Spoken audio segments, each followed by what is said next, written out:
ایک تاثر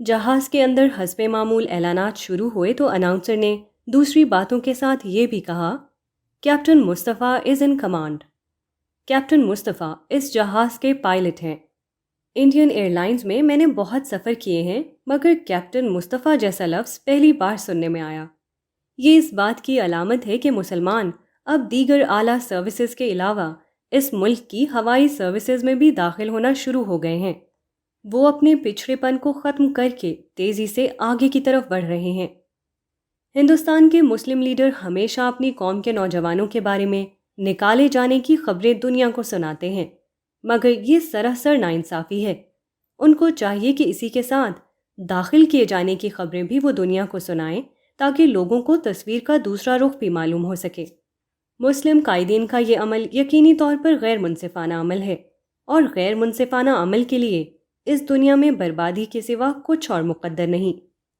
میں مانتا ہوں کہ اس ملک میں اگر ایسے واقعات ہیں کہ ایک مصطفیٰ کو سروس میں لیا گیا ہے، تو اسی کے ساتھ ایسا واقعہ بھی موجود ہے کہ کسی مصطفیٰ کو سروس میں نہیں لیا گیا۔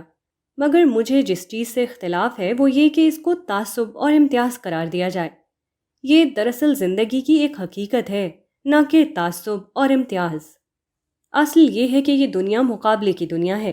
یہاں لازماً یہ ہونا ہے کہ افراد اور قوموں کے درمیان دوڑ جاری رہے، اور پھر کوئی آگے بڑھے اور کوئی پیچھے رہ جائے۔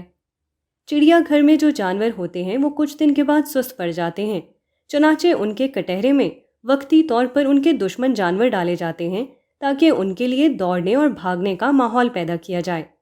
یہ قدرت کا اصول ہے، اور مقابلہ اور مسابقت کے اسی اصول میں زندگی کا راز چھپا ہے۔